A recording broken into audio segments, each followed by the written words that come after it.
sekalipun ini sekarang sudah selesai. Kondisi Bu Evi, Uju, Mr. Krisna. Untuk tema kita pada sore hari ini adalah budaya positif.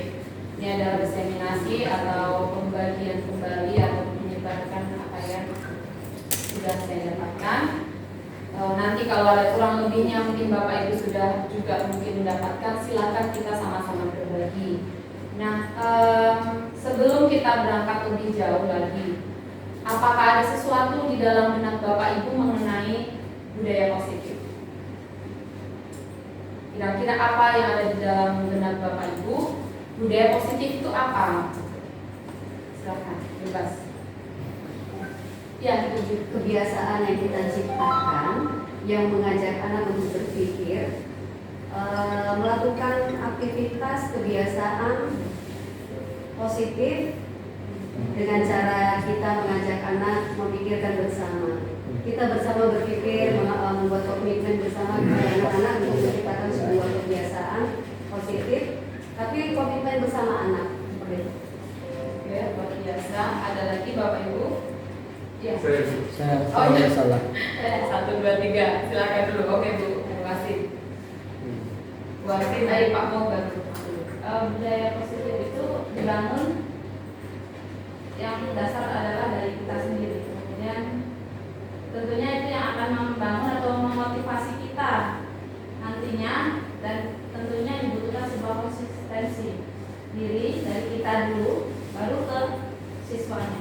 Begitu, terima kasih. Terima kasih. Kalau boleh saya garis bawahi dari Bu Ju tadi ada kebiasaan baik, kemudian dilakukan dengan kesepakatan semacam itu, komitmen. Kemudian dari Bu Asi kita dapatkan bahwa dimulai dari diri kita. Kemudian apalagi tadi Bu Asi, konsisten juga. Oke, lanjut dengan Pak Mul, silakan. Baik, mungkin beberapa kata hampir sama dengan teman-teman. Ya. Yang saya tahu sesuatu yang positif itu memberi dampak baik, memberi pengaruh baik, memberi pengaruh perilaku baik kepada orang-orang atau anak didik kita seperti itu, melalui sikap, tindakan, perilaku, aktivitas kita. Biasanya begitu. Dan biasanya anak-anak bisa mencontoh meniru dari apa yang kita ucapkan, kita lakukan. Gitu. Dan itu konsisten datang dari hati nurani, bukan karena sebuah keterpaksaan, bukan hanya karena sebuah ingin dipuji atau ini dan sebagainya. Kalau kita menghendaki anak-anak tidak tertib, kita dulu harus tertib. Kalau kita menghendaki anak tidak disiplin, kita harus disiplin. Gitu. Nah, itu menurut saya sih budaya positif. Mungkin saya akan menjadi guru yang akan dicibir atau diabaikan oleh anak-anak saya kalau saya hanya bisa memerintah saja, saya tidak harus memberikan contoh. Terima kasih. Luar biasa, terima kasih Pak Mo. Di sana kita mendapatkan tambahan bahwa budaya positif itu bukan selain konsisten, juga tanpa keterpaksaan, bukan karena ingin dipuji dan berangkat dari keteladanan. Selanjutnya Pak Ulil. Apa salah? Tidak masalah, tidak ada yang salah, tidak ada yang benar, semuanya belajar. Kalau menurut saya mungkin budaya positif ya. Misalkan apa budaya yang diciptakan, misalnya ini lebih ke contoh ya. Misalkan ini budaya di sekolah kita ini, misalkan menyapa guru dengan bersalaman seperti itu. Jadi itu kan sebuah upaya untuk kegiatan yang positif gitu ya, Ya. untuk ke anak-anak gitu, Miss. Jadi salah satu contohnya adalah sapa, salam, seperti itu ya. Luar biasa, terima kasih. Dari yang tadi Bapak Ibu sampaikan, budaya positif itu penting tidak ada di dalam sebuah sekolah. Sangat penting. Ya, luar biasa, dan dia sangat penting. Baik, budaya positif mewujudkan murid yang merdeka dan berkarakter dalam lingkungan positif. Tadi sudah disebutkan arahnya adalah untuk menciptakan, saya rasa kita semua setuju, adalah ini, karakter. Betul Bapak Ibu? Betul Bapak Ibu? Dari yang disebutkan tujuh bahwa dari kebiasaan akan menjadi budaya. Dari budaya yang kita lanjutkan secara konsisten akan menjadi karakter. Ya, karakter itulah yang ingin kita bangun di dalam sebuah sekolah.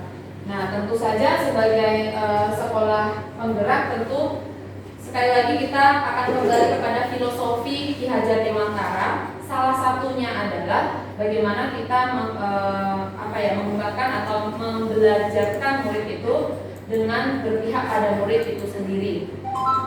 Di sini saya mengaitkan beberapa hal. Kenapa saya memberikan gambar sebuah tanaman? Bapak Ibu setuju atau tidak? Kalau saya umpamakan sebagai sebuah budaya positif itu, seumpama kita menempatkan sebuah tanaman pada tempat yang tepat. Tempat ini bukan hanya ini harus banyak air, ini harus tanahnya warna hijau atau apa, tapi sesuai karakter dari tanaman itu sendiri. Kalau kaktus tentu saja kalau ditanam di tanah seperti ini tentu kurang cocok ya Bapak Ibu ya, semacam itu sebagai contoh. Artinya bahwa budaya yang positif itu di manakah karakter budaya positif itu akan melahirkan apa? Melahirkan karakter yang positif. Bagaimana bagaimana caranya supaya kita bisa menciptakan budaya positif? Maka kita menerapkan disiplin positif. Tadi berkaitan dengan konsistensi, berkaitan dengan komitmen dan kesepakatan. Pada akhirnya diharapkan bahwa menumbuhkan karakter murid itu adalah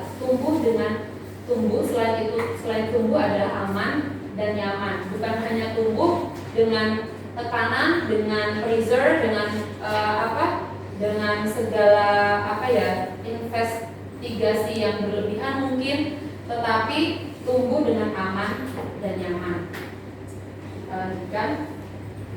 Ya. Baik, budaya positif ini berkaitan dengan beberapa hal. Yang pertama adalah teori tentang motivasi yang dikaitkan dengan hukuman dan penghargaan. Jadi budaya positif tadi dikaitkan dengan teori motivasi untuk melakukan sesuatu yang positif. Kemudian dikaitkan dengan hukuman dan penghargaan yang itu tidak asing lagi bagi kita. Kemudian berkaitan dengan disiplin positif. Kemudian posisi kontrol seorang guru. Posisi kontrol seorang guru di dalam budaya positif itu apa saja. Kemudian kita akan membahas juga tentang keyakinan kelas dan segitiga restitusi. Apakah ada hal yang mungkin sesuatu yang baru bagi Bapak Ibu di sini? Dari kelima hal ini? Segitiga restitusi itu seperti apa? Oke, segitiga restitusi itu seperti apa? Berarti kita harus mencari tahu. Setuju Bapak Ibu? Oke. Nah, pertama-tama kita akan belajar untuk maksudnya membahas dulu 5 kebutuhan dasar manusia itu apa. Seperti layaknya tadi kita kembali ke tanaman. Ketika kita mau menumbuhkan tanaman itu punya kebutuhan. Kalau di dalam pembelajaran materi pembelajaran, tanaman itu membutuhkan air, pupuk, sinar matahari, tanah yang baik, intervensi perawatan dari kita dan seterusnya. Nah, untuk manusia sendiri ada 5 kebutuhan dasar dari manusia. Yang pertama adalah kebutuhan untuk bertahan hidup. Kemudian yang kedua adalah kebutuhan akan kasih sayang dan rasa diterima. Yang ketiga kebutuhan akan kebebasan. Yang keempat adalah kebutuhan akan kesenangan. Mohon maaf ini gambarnya agak buram ya. Kemudian yang kelima adalah penguasaan. Nah, sebenarnya bisa tergambar dari diri kita sendiri atau mungkin anak-anak yang kita ajar setiap hari. Contohnya seperti apa? Kebutuhan bertahan hidup. Ini nanti akan mendasari seseorang atau motivasi seseorang dalam melakukan sesuatu, Bapak Ibu. Kebutuhan bertahan hidup itu misalnya apa ya? Kebutuhan akan makanan, ya betul. Ya, kebutuhan pokok, mungkin sandang pangan papan semacam itu ya Bapak Ibu ya. Kemudian kasih sayang dan rasa diterima. Berbicara tentang pengen disayangi, kita pengen dilindungi, nyaman ya Bu ya. Iya betul, seperti itu. Itu pun terjadi di anak-anak kita. Mungkin ada yang memberikan contoh satu saja, kasih sayang dan rasa diterima.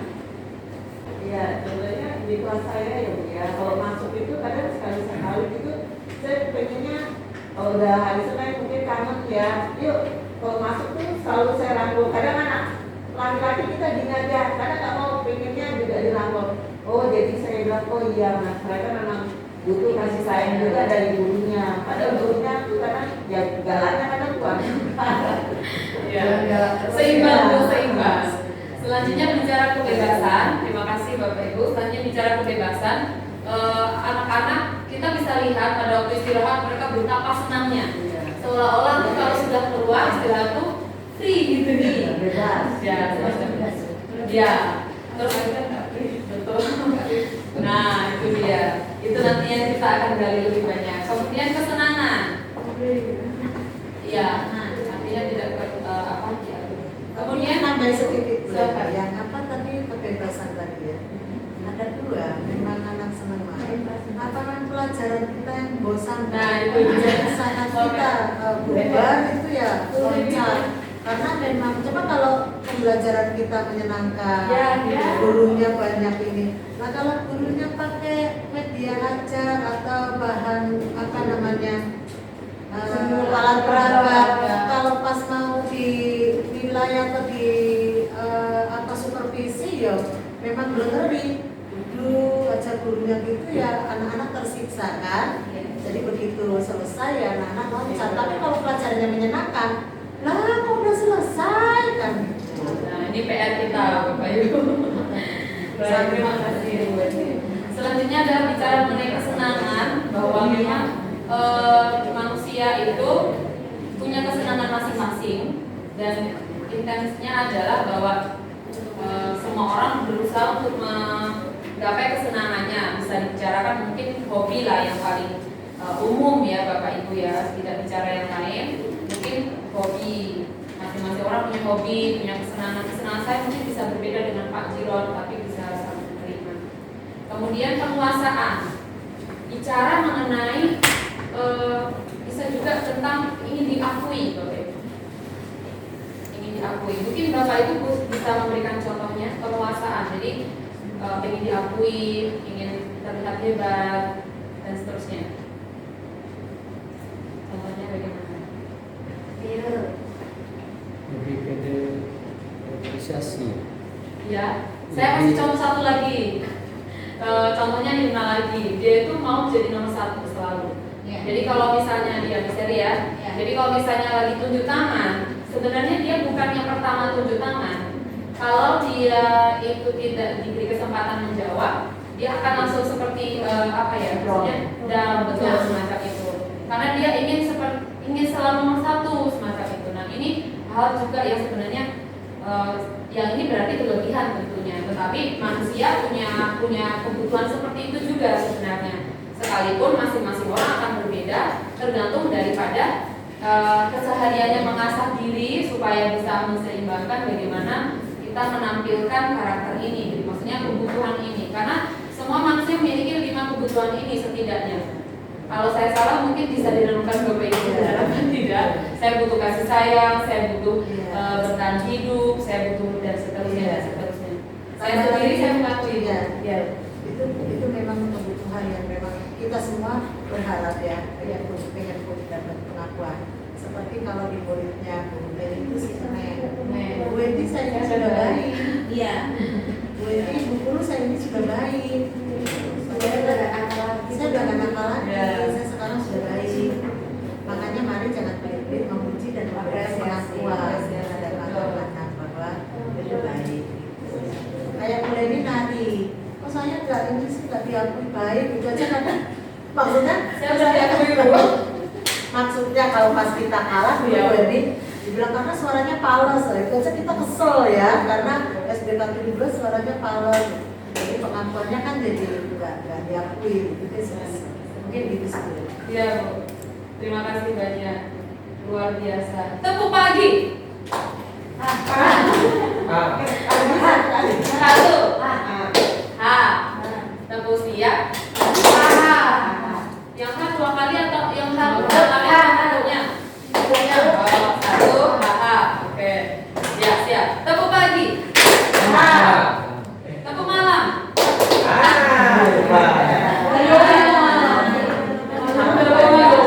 Ada suara. Oke, kita lanjutkan. Tidur berarti nggak ada suaranya. Baik, selanjutnya kita akan melanjut ke materi yang kedua yaitu mengenai disiplin positif. Bapak Ibu tentunya ini bukan hal yang baru mengenai disiplin, tetapi seperti apakah disiplin positif itu? Sebelum saya ke sini, bagaimana cara Bapak Ibu mendisiplinkan murid Bapak Ibu? Mungkin yang belum bicara bisa silahkan. Jadi gantian. Waktu saya tinggal 4 Membuat aturan dan Ya. komitmen. membuat aturan dan komitmen. Jadi ada peraturan, komitmen, ada sanksi dan penghargaan. Oke. Aturan, Ya, komitmen untuk mematuhi aturan. mungkin yang awal membuat kesepakatan. Ya, Komitmen aturan itu berdasarkan kesepakatan bersama, kemudian komitmen bersama untuk melaksanakan aturan, kemudian ada sanksi dan penghargaan ketika warga kelasnya itu melanggar aturan tersebut pasti harus ada sanksi. Kemudian jika dia melaksanakan sesuai dengan aturan pasti kita beri apresiasi dalam apapun bentuknya. Karena kesepakatannya kalau melanggar ada sanksi, dia berbuat positif ada apresiasi. Demikian ya Bapak Ibu. Iya. Ya. Aturan itu dibuat bersama ya. Aturan tentang berarti kesepakatan ya Bapak Ibu. Seharusnya tadi saya mau buat kesepakatan, cuma karena saya harus hemat waktu, jadi saya skip dulu Bapak Ibu. Oke, nah disiplin itu, yang disiplin positif itu seperti apa? Yaitu disiplin yang menuntun murid untuk bertanggung jawab atas tindakannya berdasarkan nilai-nilai kebajikan universal. Nilai-nilai kebajikan universal itu apa? Kita nanti pelajari juga. Saya berikan sekilas saja. Kebajikan universal itu adalah semacam nilai-nilai yang diakui di masyarakat, atau setidaknya di lingkungan sekolah kita punya nilai kita akui dan kita dorong terus. Itu nilai apa Bapak Ibu? Tata tertib, Nilai norma. ya, norma yang apa? Kalau yang terutama di kurikulum Merdeka, nilai yang kita pegang teguh Ya, norma susilanya, norma ya, agamanya. tapi dirangkum dalam profil pelajaran. Ya, itu salah satu contoh. Nah, yang nilai kebajikan yang lain ya nilai-nilai yang mungkin tidak tertulis, tetapi kita tahu misalnya tentang sopan santun, tentang adab di depan orang tua, bagaimana menghargai orang lain. Nah, itu kebajikan universal. Kemudian disiplin diri membuat orang menggali potensinya menuju sebuah tujuan, apa yang dia hargai. Yang apa yang dihargai ini adalah berkaitan dengan kebajikan universal yang dia yakini. Itu tadi Bapak Ibu. Nah, kemudian dengan mengaitkan nilai kebajikan yang diyakini seseorang, maka motivasi intrinsik akan terbangun untuk mencapai tujuan mulia. Jadi fokus dari disiplin positif adalah motivasi intrinsik. Selama ini saya menganggap bahwa kita sudah luar biasa hebat menerapkan disiplin. Saya sendiri mungkin masih perlu evaluasi untuk diri saya sendiri Bapak Ibu. Tetapi kita perlu lagi menggali lebih dalam. Ternyata yang kita perlu gali di diri anak-anak itu adalah motivasi intrinsik Bapak Ibu. Kalau misalnya kita belajar tadi ada hukuman, sanksi, reward itu, menurut Bapak Ibu apakah itu termasuk motivasi intrinsik atau bukan? Kalau misalnya tadi kita menyebutkan ada sanksi, hukuman, reward atau penghargaan itu Bu, apakah ini masuk ke dalam disiplin positif di sini atau ekstrim? Nah, jadi yang tadi disebutkan bukan salah, tetapi mungkin kita harus gerak lebih dalam lagi supaya kita ketemu akar dari motivasi intrinsik itu sendiri. Nah, bagaimana kita akan belajar lagi lebih banyak nantinya. Intinya adalah disiplin positif ini harus dibangun dari motivasi intrinsik murid, di mana kita akan mengajarkan mereka untuk bertanggung jawab, bukan hanya sekedar sebagai sebuah kepatuhan Bapak Ibu. Dan sekali lagi kembali pada sesuatu yang dia hargai atau yang dia yakini tadi. Kita lanjutkan dulu. Sebenarnya kalau kita melihat kembali bahwa manusia melakukan sebuah tindakan itu ada motivasinya ya Bapak Ibu ya. Ada yang mendorong manusia melakukan sesuatu. Dalam hal ini ada 3 motivasi perilaku manusia yang bisa kita gali bersama, dan nantinya kita akan kembangkan yang mana yang mungkin kita perlu untuk mendukung budaya positif ini dan disiplin positif. Bukan hanya disiplin tapi disiplin positif. Disiplin yang sekali lagi mengajarkan siswa untuk bertanggung jawab, dengan apa yang dilakukannya, untuk dia juga bisa menuju pada tujuan, yaitu apa yang dia yakini. Itu nilai-nilai yang mulia. Pertama, motivasi perilaku manusia yang pertama adalah menghindari ketidaknyamanan. Tidak ada satu orang pun yang mau atau memanggil ketidaknyamanan untuk datang. Betul ya Bapak Ibu? Kalau bisa jangan sampai. Tetapi kadang kehidupan ini ya seperti itu. Kadang-kadang ya itu ya, jadi tidak dapat menghindari. Tetapi ini salah satu motivasi perilaku manusia adalah menghindari ketidaknyamanan. Kalau bisa ya dalam segala sesuatu yang dilakukan itu nyaman. Yang kedua, untuk mendapatkan imbalan. Artinya ada sesuatu yang diharapkan. Yang ketiga, untuk menghargai diri sendiri. Nah, menghargai diri sendiri ini berkaitan dengan apa yang dia yakini itu tadi Bapak Ibu, bahwa dia melakukan ini itu untuk dirinya sendiri, bukan karena ingin menghindari ketidaknyamanan. Misalnya kalau saya tidak melakukan ini, saya dihukum, itu tidak nyaman. Kalau saya melakukan ini, saya dibully, itu tidak nyaman, bukan karena itu. Saya melakukan misalnya melakukan sesuatu karena memang saya menghargai diri saya, inilah saya gitu. Saya lihat, mungkin saya berikan contohnya Pak Mulyono yang selalu datangnya pagi sekali, bahkan kadang buka gerbang. Itu maksudnya adalah karena Pak Mulyono menghargai dirinya sendiri sebagai seorang yang berintegritas dan iya, bukan karena tidak nyaman nanti menghindari ketidaknyamanan. Nah, itu salah satu contoh. Kemudian bukan juga karena nggak mau datang pertama kali dapat gelas, tidak juga Bapak Ibu ya. Nah, itulah yang disebut dengan motivasi internal, karena dia ingin menghargai diri sendiri. Artinya kalau saya berbuat ini kan gambar diri saya. Jadi kalau saya melakukan sesuatu yang tidak baik atau tidak positif, ya saya merasakan bahwa ini saya menunjukkan harga diri saya seperti ini. Nah, itu ya Bapak Ibu ya. Kita lanjutkan Bapak Ibu, ini mengenai motivasi perilaku manusia. Selanjutnya, hal yang harus kita bergarisbawahi adalah adanya penghargaan maupun hukuman itu menimbulkan motivasi eksternal. Tadi seperti yang sudah kita diskusikan sebelumnya. Dan motivasi ini tidak berlangsung lama Bapak Ibu. Bagaimana jika hukuman itu kita hilangkan? Atau bagaimana jika reward atau penghargaan itu tidak ada? Berarti disiplinnya tidak ada juga. Nah, berarti kalau kesadaran kembali lagi kepada kita harus membangun disiplin positif yang berakar dari diri sendiri, motivasi internal yang berusaha bukan untuk supaya menghindari ketidaknyamanan atau supaya mendapatkan imbalan, melainkan karena ada keyakinan di dalam dirinya bahwa saya harus melakukan ini karena untuk diri saya sendiri, karena saya menghargai diri saya sendiri. Semacam itu. Kemudian motivasi internal yang timbul dalam diri manusia yang memiliki nilai-nilai yang diyakini sehingga mendorong terciptanya disiplin positif. Nah, sekali lagi bahwa disiplin positif itu adalah harus terjadi dari dalam diri seseorang karena dia meyakini nilai-nilai. Nah, nilai-nilai apa yang tadi saya sebutkan nanti juga akan saya jabarkan di sini.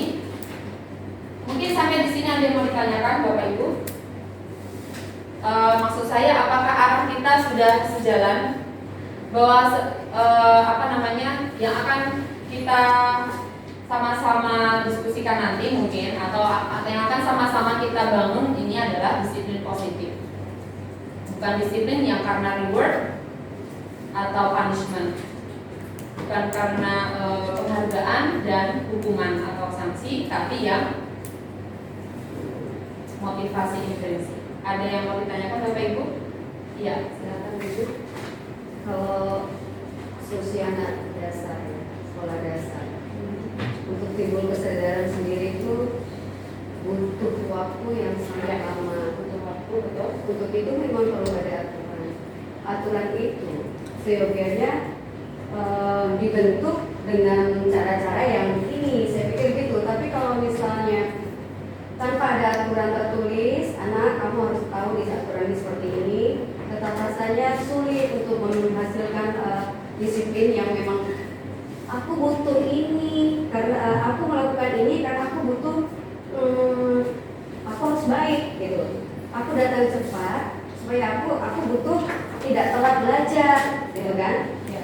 Tapi terus terang untuk anak-anak sekarang ini kan sangat sulit pada rasa itu. Makanya ada seperti sanksi dan apresiasi. Saya pikir sanksi dan apresiasi itu adalah yang edukasi, bukan sesuatu yang menyudutkan rasa dan psikis anak. Mungkin kita cari cara-caranya. Tapi saya yakin dengan bertambahnya usia mulai ini fase A ke B dan ke C, mereka pasti akan matang bahwasanya bahwa ini kenapa sih tadi harus diberi sanksi ini? Oh ternyata memang kalau ini nggak diberi nggak akan tumbuh rasa nyaman, suasana nyaman belajar, ya kan gitu kan? Artinya nanti akan tumbuh. Oh dengan seperti itu ternyata memang kalau saya tidak telat ya memang saya akan tidak tertinggal materi, saya tidak mengganggu proses pembelajaran. Itu akan tumbuh dengan bertambahnya usia dan mental anak, fasenya dan sebagainya. Tapi kalau memang dimulai dari awal dengan anak supaya tumbuh sendiri kesadarannya, pasti memang ada cara-cara sih. Mungkin ketika anak telat, nih coba kamu diajak diskusi. Nah, kalau kamu telat, apa sih akibatnya? Iya bu, saya ketinggalan materi, rugi nggak kamu? Nah itu dibangun kesadaran dalam dirinya akhirnya. Nah coba kamu lihat, makanya ada aturan seperti ini. Mungkin ada kaitannya yang akan kita kaitkan ke aturan, tapi memang sembari membangun kesadaran disiplin positif dalam diri anak. Seperti itu sih bu. Tapi sebenarnya akan dengan bertambahnya usia tuh kesadaran bahwa aturan ini penting, disiplin positif itu penting karena memang berpengaruh positif pada dirinya. Dia butuh. Setuju, saya setuju dengan Bu. Ya. Iya Bu Reni. Jadi maaf ya Pak Mul ya. Jadi Fatih itu pernah gini, Bu ini nggak boleh terlambat Bu. Kalau terlambat itu Bu, kami ini bisa di luar. Mantap, saya bilang gitu. Ya kan? Karena itu adalah mungkin komitmen bersama dengan wali kelasnya. Saya senang sekali Bu seperti itu. Kayak tadi Bu, saya pergi sekolah. Saya bilang ke Fatih, kita beli roti dulu di Morning Bakery. Enggak Bu, ini sudah 6.37, nanti Mas terlambat kata dia tadi dulu. Enggak, masih sempat, orang sekali jalan. Enggak. Akhirnya saya ngantar dulu di sini, baru saya kembali lagi beli roti. Kan ini juga kalau dia nggak sarapan gimana. Tapi saya sudah bisa membaca, oh seperti ini dia punya tanggung jawab, nggak terlambat. Gitu. Takut walaupun lebih baik nggak sarapan bagi dia, jangan sampai terlambat. Jadi bagi saya itu disiplin yang positif karena juga dari masukan dari wali kelasnya mungkin dia selalu mengedepankan hal-hal yang positif. Baik. Itu ya Pak Pul ya. Beberapa hari lalu saya membuat info di grup memang karena ada sekitar 5 atau 4 anak kelas saya itu yang datangnya selalu last minute, bahkan yang dekat sini tinggalnya gitu ya. Maka saya bikin info di grup bahwa mohon perhatian Bapak Ibu orang tua bahwa jam masuk kita adalah pukul sekian. Maka dalam tata tertib nomor 1 ini dijelaskan hadir 10 menit sebelum saya bilang itu. Bagi anak-anak yang datang last minute terlambat pasti akan diberikan sanksi. Saya bilang begitu di grup. Ternyata setelah itu berubah mereka semua. Tidak itu. Walaupun hanya sedikit yang sering terlambat dan sebagainya itu hanya 5 atau 4 orang. Tapi terus tiap hari yang dekat sini pula rumahnya itu yang terlambat itu Bu Eni ceritanya ya. Terima kasih Bu Ju, Bu Eni dan Pak Mo, luar biasa. Bu Asia ada yang mau tanggapi? Boleh? Silakan. Ini sangat menarik. Ya. Kalau apa temanya disiplin ini sebenarnya semuanya ini condongnya ke kita, Bapak Ibu. Disiplin diri. Karena untuk mendisiplinkan anak, terus terang, saya begitu melihat ini arahnya ke perilaku. Jadi kalau kita mau mendisiplinkan diri anak, kembali ke kita. Saya sendiri aja mengevaluasi.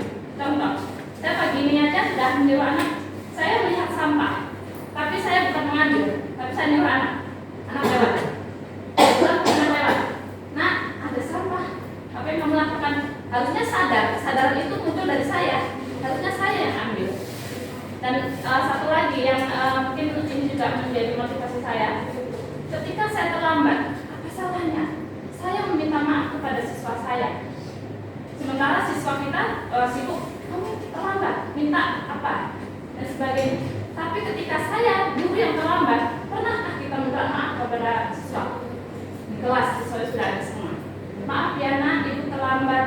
Maaf ya nak, kalian juga menunggu. Siswanya pencarian. Itu sebenarnya kalau menurut saya disiplin ini dimulai dari kita. Sehingga dari mau itu statusnya guru, bawahan, kepala sekolah, ketua yayasan, kalau ada disiplin kesadaran yang tinggi, minta maaf sama yang rendah, itu juga kami contoh. Menurut saya itu. Terima kasih. Luar biasa. Tepuk tangan untuk semuanya. Iya. Nah, sekarang saya balik lagi ke sini Bapak Ibu. Saya yakin bahwa mindset untuk diri ini sudah ada di dalam benak Bapak Ibu semuanya. Nah, sekali lagi, kalau tadi disebutkan mohon maaf, sekali lagi ini kita Buju mohon maaf ini nanti sebentar lagi jam 3. Jadi saya Kalau sebagai saya sih nggak masalah. Masih ada menarik berikutnya nih. Oke. Panjang banget. tapi kayaknya kalau gini semangat ini saya. Oh, sip. Oke, sebentar. Ini saya usahakan semoga kalau seandainya lambat dikit aja ya Bu ya. Ibu saya usahakan Bapak Ibu. Karena ini lagi panas-panas nih kayaknya. Sekali lagi saya melihat tadi ada gini. Yang tadi di kasus-kasus dari dimulai dari Bu dulu. Dikatakan bahwa ya mulai dari kesepakatan betul. Nah kalau misalnya dimulai dari anak kecil dulu sepertinya sulit. Ya. Lalu ini butuh waktu. Dengan sekali menurut saya seperti itu. Dan kalau misalnya tidak ada aturannya nanti juga anak itu dari mana nah, seperti itu. Ini baru setengah wujud jadi nanti kelanjutannya apa yang harus kita lakukan ada nanti ya. Itu ya. Kemudian menanggapi yang dari disebutkan Bu Erni dan Pak Mo. Sangat luar biasa, bagus sekali motivasi dari Pak Mo dimulai dari Pak Mo sendiri dan kemudian ditularkan kepada anak-anak. Namun saya boleh tanya ke Bapak Ibu sekali lagi ya, kalau seandainya Fatih tadi katakan, Bu kalau saya tidak datang cepat, saya terlambat, nanti saya di luar kelas. Saya tanya kembali ke Bapak Ibu, itu termasuk motivasi intrinsik atau ekstrinsik? Ekstrinsik. Berarti budaya positifnya sudah masuk atau belum Bapak Ibu? Belum. Maaf ya Bapak Ibu yang nyamanan. Ya, Ada tidak nyaman. Maksud saya apa ya? Berarti harus bagaimana? Nah, sebenarnya saya juga sedang belajar Bapak Ibu. Apakah itu tidak baik? Baik. Tetapi ternyata kita perlu satu step lebih tinggi lagi dari itu yang diharapkan. Oke, baik. Kita lanjutkan terlebih dahulu. Berarti kita masih punya PR di sini. Yang tadi Mas Fatih seperti itu termasuk disiplin. Sudah termasuk disiplin positif atau belum Bapak Ibu? Sekali lagi saya tanyakan. Gini, jika belum mohon arahannya, artinya kan yang saya lakukan salah. Ya Pak, bukan salah Pak. Kenyataannya saya belum pernah menghukum anak kedua, belum Ya, pernah. bukan. Hanya membuat itu. Siap.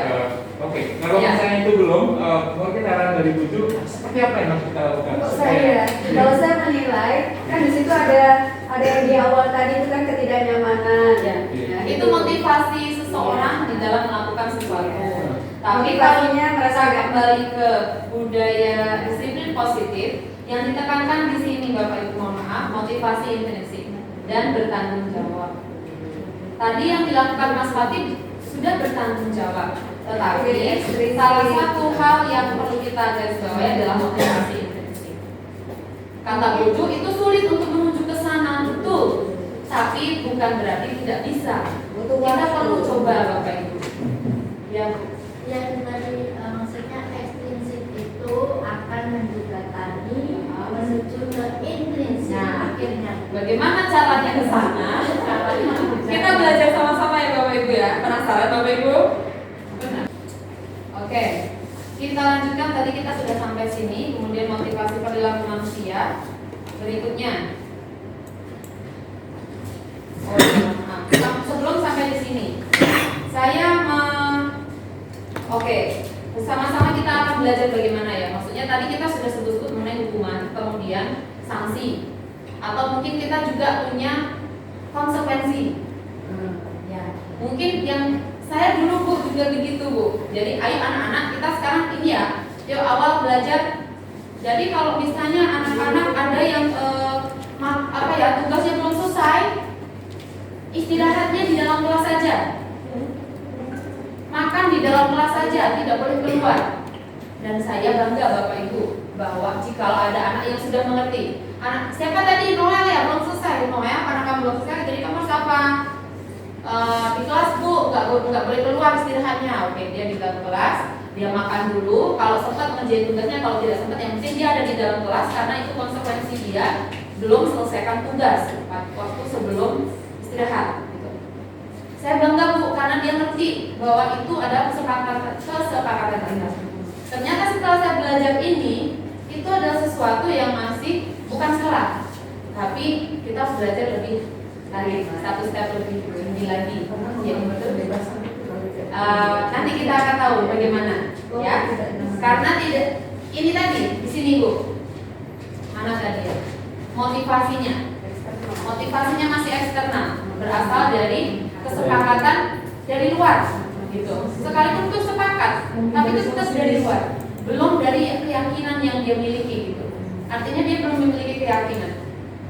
Mungkin kenapa sih harus keyakinan yang kita miliki? Saya beranggapan seperti ini bu, dan saya sebenarnya juga punya keyakinan seperti ini. Seseorang harus punya modal dari dalam dirinya. Dimanapun dia akan dilepaskan, mau di Afrika, mau di Greenland, mau di Papua, dia akan tetap menjadi seperti itu, karena sudah ada akar di dalam dia.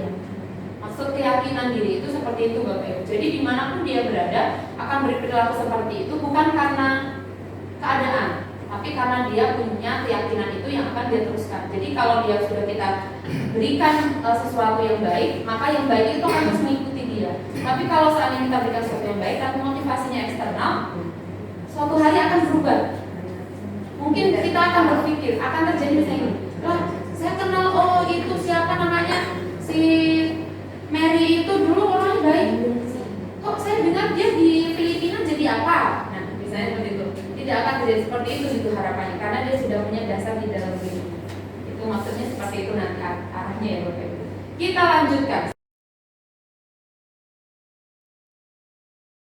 Mohon maaf, silakan untuk dicek di grup. Saya akan kirimkan satu hal. Silakan diisi. Termasuk apakah itu? Termasuk hukuman ataukah termasuk konsekuensi? Sekali lagi, salah satu contoh dari konsekuensi itu adalah apa yang sudah kita sepakati, kemudian atau mungkin sesuatu yang sudah dia lakukan karena dia melakukan sesuatu. Kalau hukuman itu berkaitan dengan sesuatu yang membuat orang merasa sakit atau tersakiti, atau yang lebih ke apa ya namanya, tidak ada hubungannya atau tidak ada kaitannya dengan apa yang dia lakukan, hal buruk yang dia lakukan.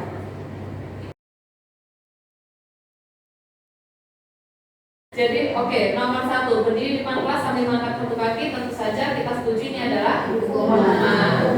Membersihkan tumpahan air di meja tulis karena tersinggung. Nah, apa yang harus kita lakukan? Ternyata konsekuensi dan hukuman itu bukannya tidak boleh Bapak Ibu, tetapi sebenarnya kita ada pada tingkat yang masih di sini. Ternyata kita mau dibawa untuk lebih tinggi lagi gitu. Ya? Apa itu? Nah, dalam menerapkan disiplin positif itu, kita diharapkan kita mengenal dulu posisi kita sebagai guru ini di mana. Ada 5 posisi di dalam membangun disiplin positif. Yang pertama sebagai penghukum, yang kedua pembuat merasa bersalah, yang ketiga sebagai teman, yang keempat pemantau, yang kelima sebagai manajer. Bapak Ibu boleh berefleksi sejenak. 1, 2, 3, mungkin 30 detik silakan. Saya di posisi mana? Tetapi setelah mendengarkan mungkin dari saya sedikit saja. Sebenarnya ini ada video, tapi agak panjang. Nanti saya akan share aja di komunitas. Nah, sebagai penghukum itu seperti apa? Mungkin Bapak Ibu sudah punya gambaran bahwa oh ini terlambat.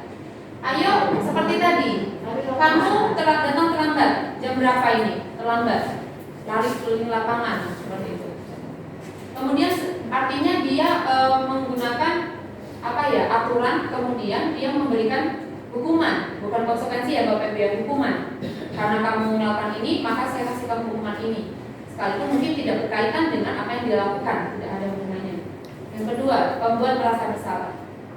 Sebagai contoh artinya dia dengan bahkan suara yang mungkin pelan, halus, lembut, tetapi dia memberikan tekanan. Contoh, oh istri saya terlambat ya, ini Miss Reza? Miss Reza kok setiap hari begitu sih? Apa saja yang Miss Reza lakukan? Miss Reza lumayan dekat loh. Jadi dia akan merasa, iya ya, misalnya itu yang dilakukan saya akan bikin terus sepanjang saya jalan ke kelas. Iya ya, saya ini rumah saya dekat. Iya ya, kok saya terlambat ya? Kenapa ya? Setiap hari lagi apa?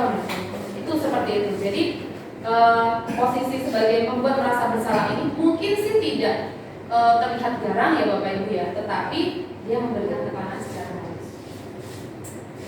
Kemudian sebagai teman mungkin Bapak Ibu juga sudah punya gambaran. Oh, Marcel, jam berapa nih Sel? Jadi dia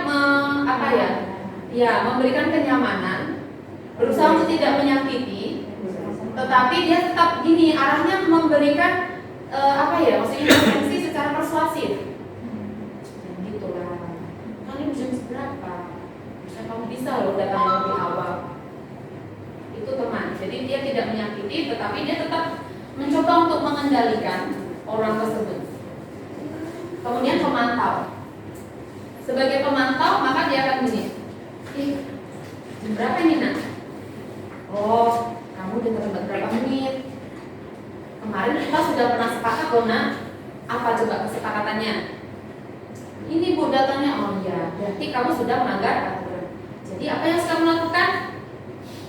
Nah, itu. Apakah nanti jadinya hubungan atau konsekuensi? Lanjutannya seperti itu. Itu sebagai pemantau. Artinya dia akan mengaitkan dengan kesepakatan atau tata tertib atau aturan yang sudah pernah dibuat.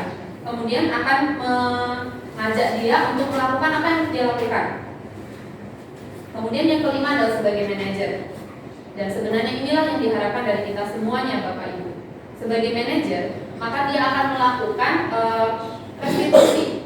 Apa itu restitusi? Restitusi adalah sebuah proses yang memberikan kesempatan kepada orang yang melakukan kesalahan itu untuk dapat berpikir bersama, berkolaborasi untuk memikirkan jalan keluarnya. Tujuan akhirnya adalah supaya bertanggung jawab sesuai dengan nilai-nilai yang diyakini. Dari tadi nilai yang diyakini terus. Di mana nilai yang diyakini itu berasal dari keyakinan kelas atau kalau dalam suku besar keyakinan sekolah.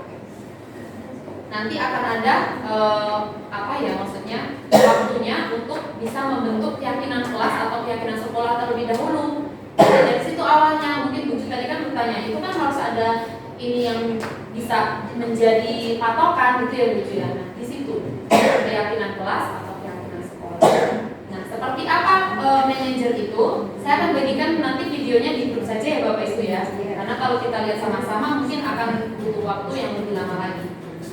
Nah, sebagai manajer itu atau sebagai yang lain-lainnya, sebagai posisi, sebagai penghukum, pembuat rasa bersalah, teman, pemantau atau manajer, itu adalah refleksi kita semua. Silakan Bapak Ibu coba, mungkin saya berikan 30 detik dari sekarang. Saya biasanya gimana?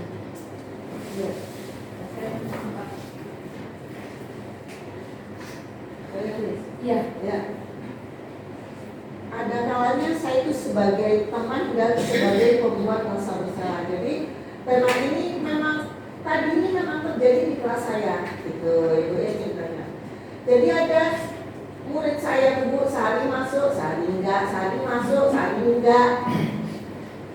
Yang tadi ini kemarin nggak ada berita, saya mencuekin aja. Saya pengen nggak perlu saya tanya, orang tua lah yang ngabarin ke saya. Tadi datang. Saya sandiwara lah pura-pura jadi teman. Ingat, kamu selalu gila nggak datang ke sekolah, padahal pelajarannya gini. Saya kasih tahu gitu kan. Kamu kemarin kemana? Masa orang sehat-sehat kok tiba-tiba nggak masuk? Sampai lagi? Enggak. Jadi kemana? Makan mie ayam. Dia bilang gitu. Terbongkar satu kan? Terbongkar satu. Nah. Oke lah, makan mie ayam. Kemudian ditanya, Weni ada di situ, Weni jauh pas lewat, nampak pula kamu, ya Allah, dibuka sekolah kok ada di situ. Itu sebelah kamu siapa? Mama sama papa. Masya Allah, saya bilang itu dah ketangkep, kepegang ya, kartunya kepegang saya. Yang jemput neneknya, saya panggil neneknya, Bu, kemarin kenapa dia nggak sekolah? Saya bilang gitu. Demam Bu, gini, kata dia bilang gitu. Bu, maaf ya Bu ya, pengakuan anak dia nggak demam, terlambat bangun, diajak makan mie ayam. Lebih baik terlambat Bu daripada nggak masuk sekolah. Maaf ya Bu, badan saya dulu maaf aja nggak ngobatin kehilangan Diego, nggak belajar gitu. Bu, tolong lah Bu ya, jangan diteruskan lah ya hal-hal yang seperti ini. Nah itulah Bu. Jadi saya sebagai teman awalnya akhirnya jadi pembuat merasa dia bersalah. Ya, demikian gitu. Terima kasih.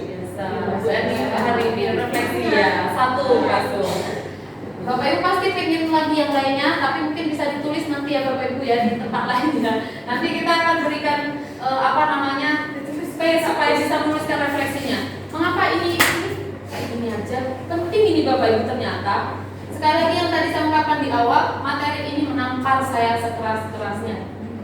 Bahwa selama ini bukan hanya maksudnya saya sempat juga melakukan kesalahan, mungkin saya juga tidak disiplin. Tetapi bukan hanya itu, cara saya menangani anak-anak di dalam menerapkan disiplin ternyata selama ini saya pikir saya sudah hebat. Saya cuma mengingatkan, saya sebagai teman saya tadi Bu Eni ya, karena kan sering kita dengar seperti itu. Lalu juga sebagai pemantau, ternyata itu belum cukup. Ini dia yang akan kita kupas. Kalau kita sebagai penghukum, maka yang dilakukan guru adalah menghardik, menunjuk-nunjuk, menyakiti, menyindir. Misalnya emang nggak pernah begitu, pernah. Dan apakah sekarang sudah tidak? Mungkin masih. Tapi saya mau belajar Bapak Ibu, karena kita diharapkan untuk menjadi manajer itu sendiri. Tapi kalau kita sebagai pembuat merasa bersalah, begini berceramah, menunjukkan kekecewaan yang mendalam. Bisa juga gitu, kamu nggak kasihan sama ibu ya nak? Sebagai teman yang tadi saya sudah ungkapkan, maka membuat alasan untuk muridnya, seolah-olah dia justru muridnya akan mendapatkan perlindungan. Oh ada apa gitu, ada guru saya oke. Sekalipun dia akan terima konsekuensinya nanti. Kalau pemantau akan menghitung mengukur sesuai dengan kesepakatan atau aturan yang sudah ada. Tapi kalau sebagai manajer, dia akan mengajukan pertanyaan-pertanyaan yang memantik siswa untuk berpikir, saya harus bagaimana? Saya ini punya keyakinan apa yang saya yakini? Awal dari sini. Demikian. Tujuannya apa? Wujud tadi sudah singgung-singgung supaya anak berpikir kritis, supaya mereka terlibat, supaya kita bisa berkolaborasi. Karena itulah karakter-karakter yang akan kita kembangkan untuk murid-murid kita. Selanjutnya, guru berkata seperti apa? Kalau penghukum akan katakan seperti ini. Kalau kamu tidak melakukannya, saya akan. Kalau sebagai pembuat rasa bersalah, kayak kita lagi play victim jadinya. Kecewa loh sama kamu. Nah, semacam itu. Biar dia iba ya. Jadi akhirnya dia tetap motivasinya ekstrinsik. Tapi banyaknya nggak perlu. Nah, ini adalah PR kita. Kita harus bisa menjadi manajer, Bu. Iya kan? Nah, kalau jadi manajer pertanyaan seperti ini. Saya akan nanti bagikan ya Bapak Ibu ke Bapak Ibu semuanya. Kemarin saya juga ada yang harus saya bagikan tapi saya belum. Hasilnya apa? Ini sebenarnya yang kita harus garis bawahi. Untuk ketika kita sebagai penghukum, maka anak akan memberontak. Di belakang kita mungkin dia akan melakukan sesuatu yang berbeda dengan apa yang dilakukan di depan kita. Lalu dia juga akan belajar untuk menyalahkan orang lain. Gara-gara bapak saya nih ibu, gara-gara mama saya nih saya kayak gini. Bisa juga seperti itu, hal yang sederhana. Kemudian untuk yang membuat merasa bersalah, dia akan menyembunyikan sesuatu. Cenderung dia tidak akan bisa jujur dengan kita atau terbuka. Kemudian bagaimana sebagai seorang teman dia akan tergantung. Ya kalau ada apa-apa akan cari ibu itu, karena pasti ada selalu solusi. Dan saya merasa aman, tenang, ada solusinya. Kemudian kalau sebagai pemantau, maka dia akan menyesuaikan bila diawasi. Kalau nggak ada pengawasan, mungkin akan ada yang oke, tetap kontrak, tapi ada juga mungkin yang loss, drop. Jadi mungkin tidak melakukan seperti itu. Tapi yang perlu kita buat adalah sebagai seorang yang bisa menguatkan karakter atau wataknya. Memang sudah tertanam di dalam dirinya, maka dimanapun dia ditempatkan, mau di padang gurun, mau di lautan lepas pun dia akan tetap jadi seperti itu. Ibarat emas, mau di comberan dia tetap emas, mau dibakar pun dia tetap emas, tidak akan jadi abu. Betul ya Bu ya? Nah, ini akan dikatakan murid. Murid akan berkata, karena guru saya sebagai penghukum, saya mah nggak peduli. Cenderung ada perlawanan. Ya, tapi kalau gurunya berlaku seperti teman, dia hanya minta maaf saja. Tapi ini hanya contoh-contoh saja ya Bapak Ibu, tapi maksudnya dalam pemikiran yang lebih luas. Dalam pemikiran yang lebih luas, kalimat ini maksudnya adalah kalau misalnya saya tidak peduli itu artinya karena paling cuma gitu aja. Nanti paling saya lakukan aja apa yang saya harus disuruh ibu guru saya. Itu aja. Jadi tidak ada peduli. Oke, ini akan saya bagikan ke Bapak Ibu nantinya. Selanjutnya sedikit lagi. Posisi kontrol yang diharapkan adalah sebagai manajer, sehingga dapat mewujudkan disiplin positif. Guru diharapkan dapat menempatkan dirinya di sana. Lalu, ketika jadi kesalahan, apa yang harus dilakukan kepada murid? Maka berkolaborasi untuk supaya murid itu dapat bertanggung jawab dan mencari solusi atas pelanggaran dari disiplin positif itu. Siapa itu? Oh, siapa itu? Alarm. Kipasnya itu. Nah, kebajikan universal yang saya maksudkan ini tadi Bapak Ibu. Ya, ini ya. Jadi ada nilai-nilai yang kehidupan sehari-hari. Ini tadi yang saya sebutkan sebagai salah satu tokoh pendidikannya, yaitu William Glasser dan Diane Goshen. Ya. Dalam bukunya sebenarnya sudah buku lama ya, tapi ternyata kita baru mendapatkan ilmunya hari-hari ini. Mungkin sayanya yang kurang update, tapi saya baru mendapatkan sekarang. Jadi ini adalah perilaku-perilakunya, terutama adalah profil pelajar Pancasila, yang mana ini adalah poin-poinnya. Itu adalah kebajikan universalnya sebagai patokan. Patokan apa? Patokan untuk membuat keyakinan kelas. Ini tadi kelewat satu. Nah, dari sinilah kita mulai Bapak Ibu untuk melaksanakan apa yang disebut sebagai disiplin positif itu adalah membentuk keyakinan kelas yang tadi disebutkan tujuh, bukan peraturan. Bukan peraturan. Mengapa keyakinan kelas? Keyakinan kelas itu disusun berdasarkan nilai-nilai kebajikan universal yang tadi saya sampaikan. Kemudian guru dan murid terlibat langsung menyusun keyakinan kelas. Jadi betul harus disepakati. Tetapi kesepakatan seperti apa? Keyakinan kelas itu lebih abstrak daripada peraturan. Kalau peraturan mungkin bisa berkata seperti ini. Contoh peraturan di kelas apa Bapak Ibu? Ya. Jangan buang sampah. Oke, jangan membuang sampah sembarangan. Jangan ada kebencian. Nah, membuang sampah di tempatnya, misalnya ya Bapak Ibu. Oke, kita buat yang positif, betul sekali. Nah, di sini keyakinan kelas disusun dengan kalimat positif universal. Artinya, kalau seandainya tadi membuang sampah di tempatnya itu universal atau spesifik, Bapak Ibu? Spesifik. Nah, universalnya seperti apa? Saya menjaga kebersihan. Mungkin dari kalimat itu atau setiap murid menjaga kebersihan. Itu salah satu kita semua menjaga kebersihan. Jangan murid saja ya Bapak Ibu, kan di dalam ada guru juga ya.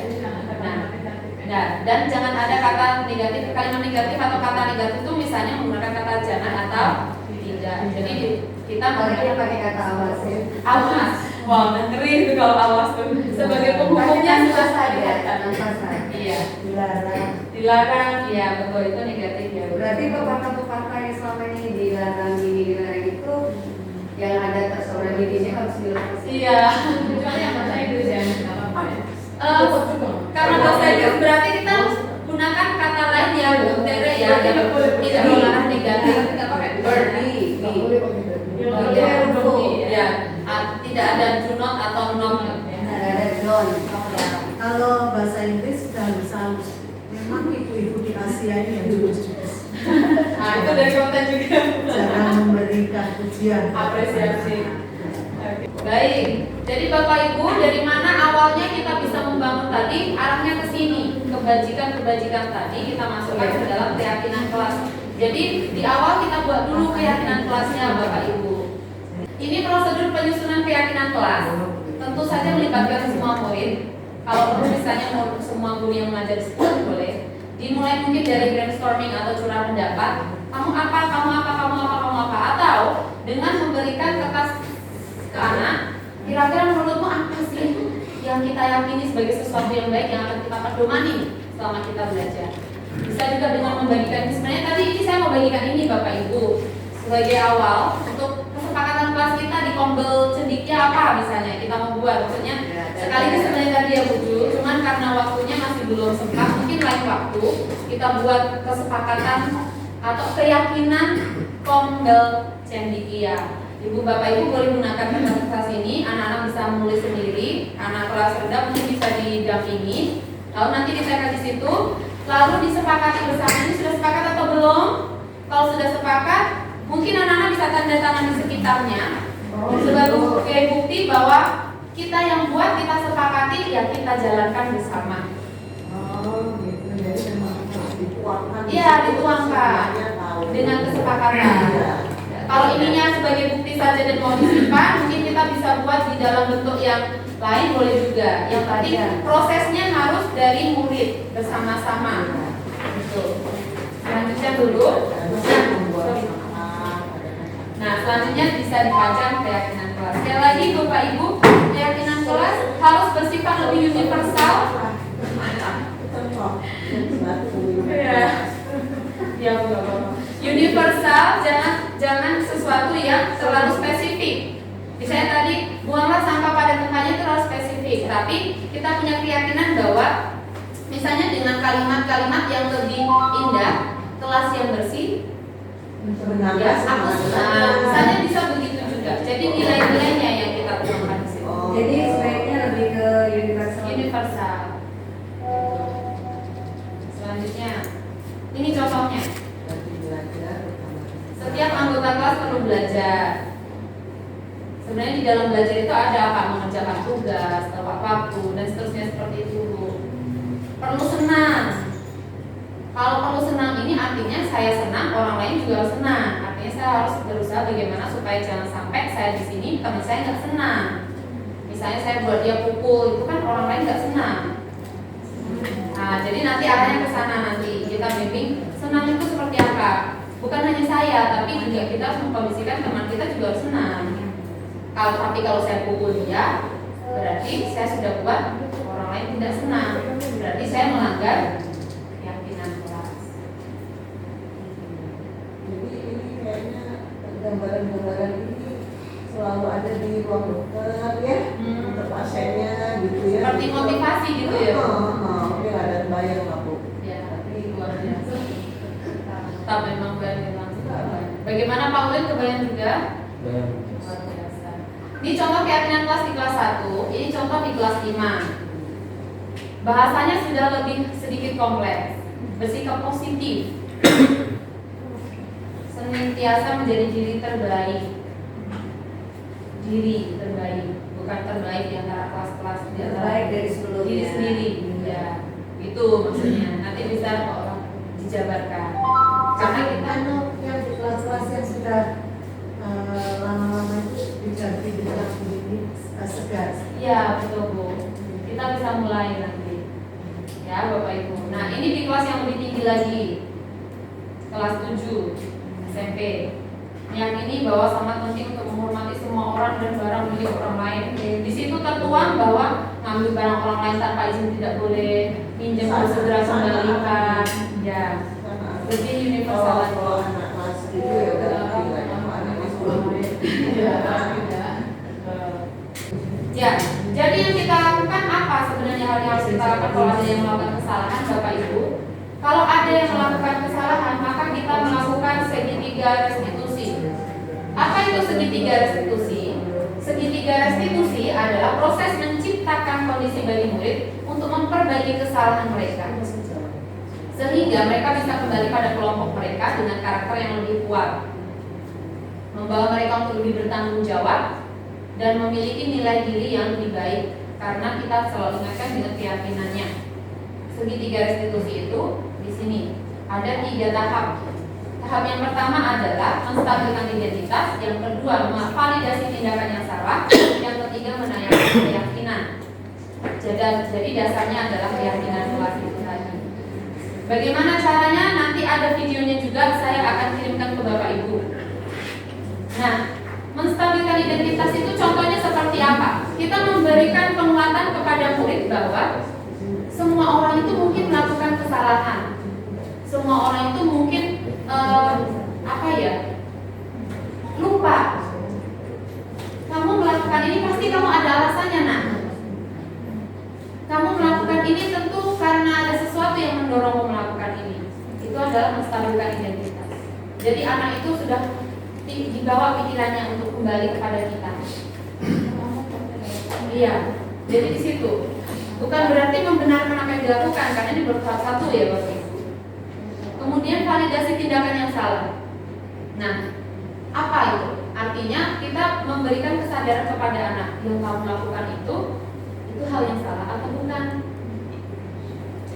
Kamu sudah melakukan pelanggaran atau tidak. Tapi bukan kita yang menunjuk Bapak Ibu. Anak itu yang harus berpikir sendiri lalu menjawab. Yang ketiga, menanyakan keyakinan. Nah, tadi kamu seperti itu, menurut kamu sudah melanggar keyakinan kelas atau menurut apa tidak?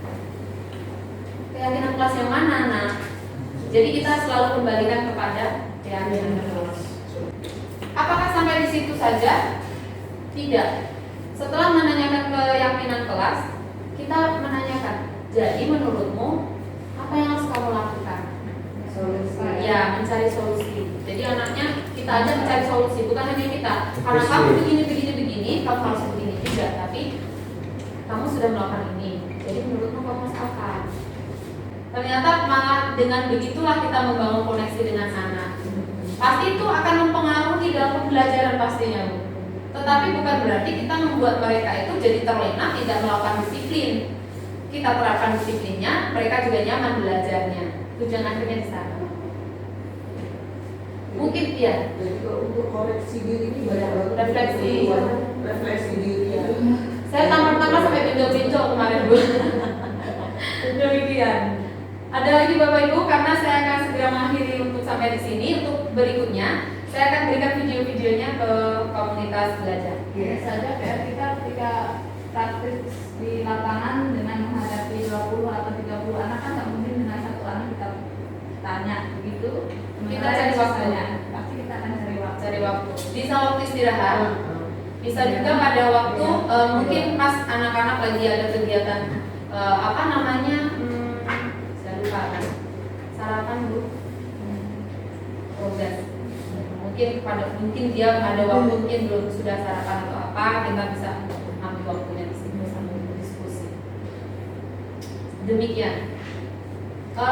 Ada pertanyaan lagi? Tidak ada, saya rasa.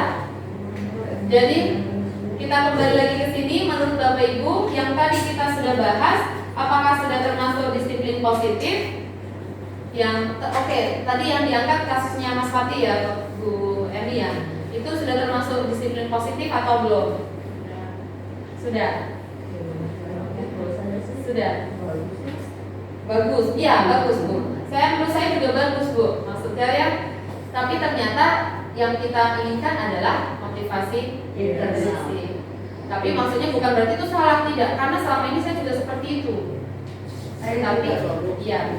Jadi maksudnya ini adalah refleksi kita semuanya, Bapak Ibu. Apalagi kita kembali hal ini saya berpikir bahwa ini juga berkaitan dengan sekolah kita yang adalah sekolah ramah anak. Demikian dari saya Bapak Ibu. Mohon maaf atas segala kesalahan. Nanti selebihnya kita akan sharing lebih banyak lagi. Saya sudah mencoba untuk melakukan sedikit. Mungkin saya juga akan share ke Bapak Ibu. Mungkin ada kurang-kurangnya juga, tetapi biar kita sama-sama belajar. Bapak Ibu juga boleh memberikan komentar kepada apa yang saya lakukan. Saya sudah juga buat sebagai contohnya di YouTube saya. Nanti saya juga akan bagikan. Terima kasih atas perhatian Bapak Ibu semuanya. Mohon maaf atas segala kesalahan. Selamat sore.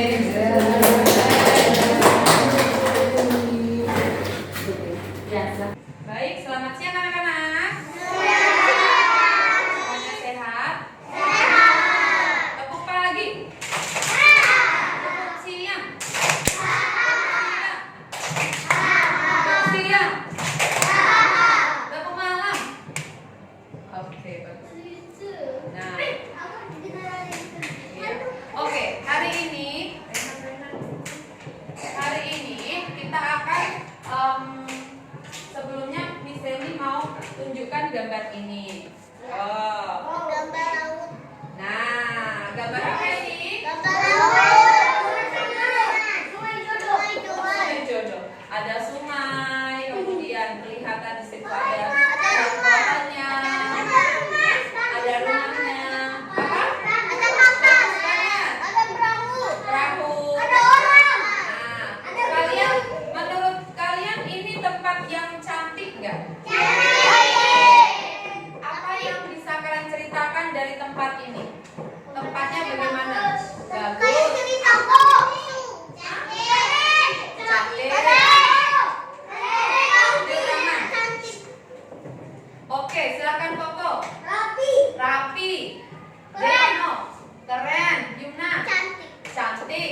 Pemandangannya indah. Nah, kata Koko tadi rapi. Kalian tahu tidak kenapa kok bisa rapi? Karena yang di foto. Boleh duduk. Di foto. Apa? Di foto. Sungainya rapi. Oke, tahu tidak supaya sungainya rapi harus bagaimana? Kita membersih. Apa?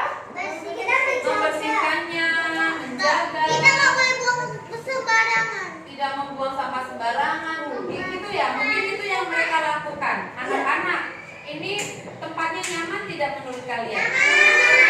Bisa ditanya. Takut nih kalau malam-malam di Oh situ. takut? Tapi ini kan ada lampunya kalau malam. Pasti terang ya. Bukan di luar. Nah, Itu loh sekarang pohon-pohonnya. bagaimana dengan kelas kita? Kelas yang bagaimanakah yang anak-anak inginkan? Saya mau. Coba Saya. tutup matanya dulu. Bayangkan mau kelas yang seperti apa, jangan bicara. Bayangkan kelas yang paling bagus yang kalian inginkan. Bisa dihitung sampai 5. 1, 2, 3,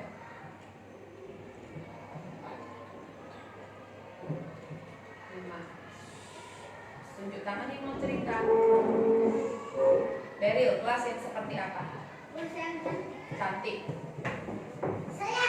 Tunjuk tangan diam-diam. Akila, Rapi. rapi. Tunjuk tangan lagi Steven. Tunjuk tangan lagi Rehan. Tangan kanan dong. Tertib. Tertib. Keren. Tunjuk tangan lagi Trisha. Bersih. Oke. Neng. Mau yang apa? Mau yang keren. Oke. Tunjuk tangan lagi Aisyah. Indah. Tunjuk tangan lagi Noel. Cantik. Tunjuk tangan lagi Semi. Rapi. Oke. Koko. Dekorasinya lebih bagus. Dekorasinya lebih bagus. Tidak kotor. Tidak kotor. Bersih. Bersih.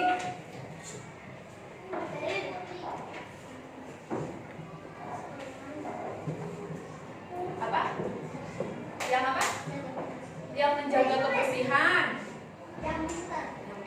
Yang pintar anaknya dong. Nyaman. Nyaman. Nah, anak-anak, kalian inginkan sekolah yang bersih, nyaman, tertib. Terus apa lagi tadi? Indah. Cantik. Indah. Cantik. Sekarang, Tidak kotor. pertanyaan berikutnya. Supaya kelasnya rapi, bersih, indah, apa yang harus kita lakukan? Sebentar, tutup mata lagi. Supaya kelasnya bersih, rapi, cantik, keren, maka kita harus bagaimana? Menjaga kebersihan. 1, tutup mata. 2, 3, 4, 5, tunjuk tangan. Daryl, Satu. maksudnya gimana? Ngapain? Maksudnya kita. Ada yang mau bantu Daryl? Bersih. Apa? Bersih. Maksudnya? Nyapu. Artinya kita nyapu, ngepel, bersih-bersih itu namanya apa?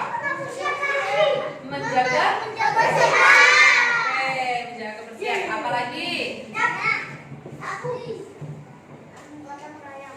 Harus bergotong royong. Oke, ada lagi? Ganti yang temannya. Ya, ngepel udah tadi, bersih-bersih tadi, menjaga Lap meja. kebersihan.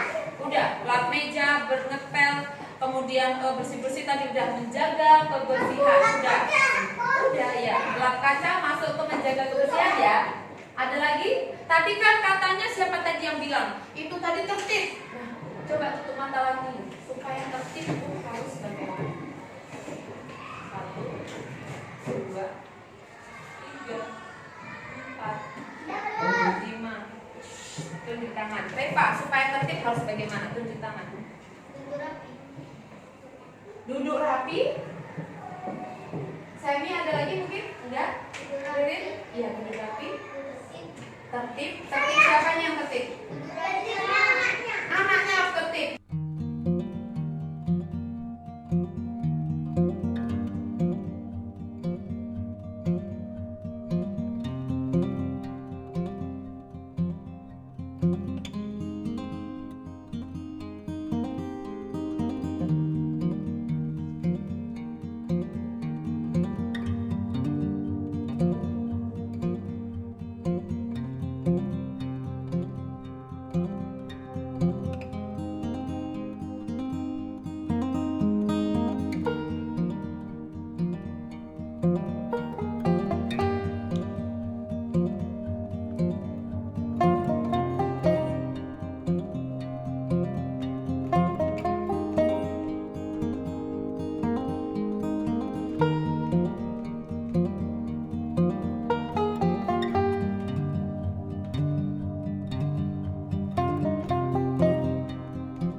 Sekarang kita mau tempel keyakinan kelas tadi di sini.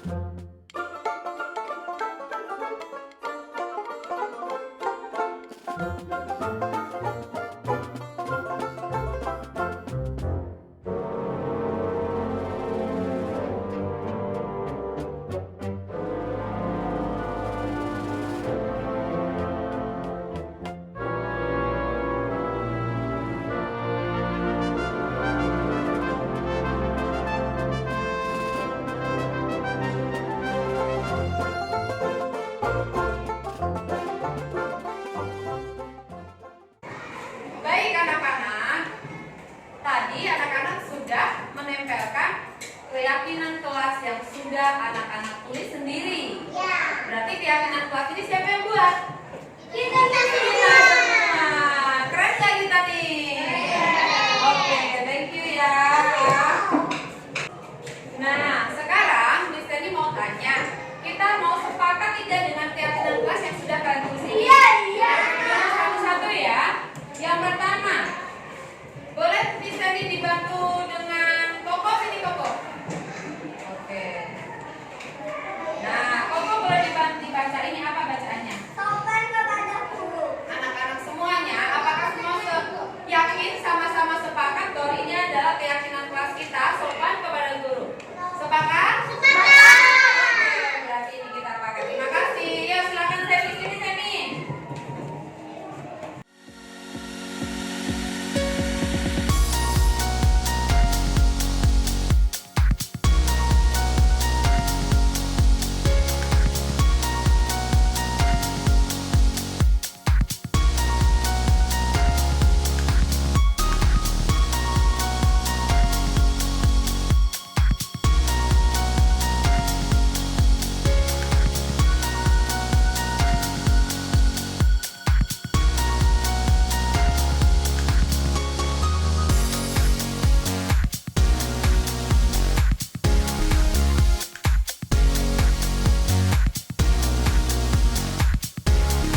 Saya Semi, kelas 1B.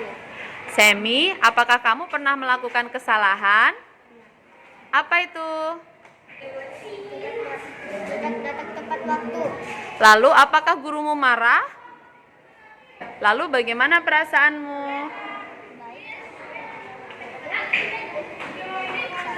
Apakah kamu takut? Lalu apa yang dilakukan gurumu?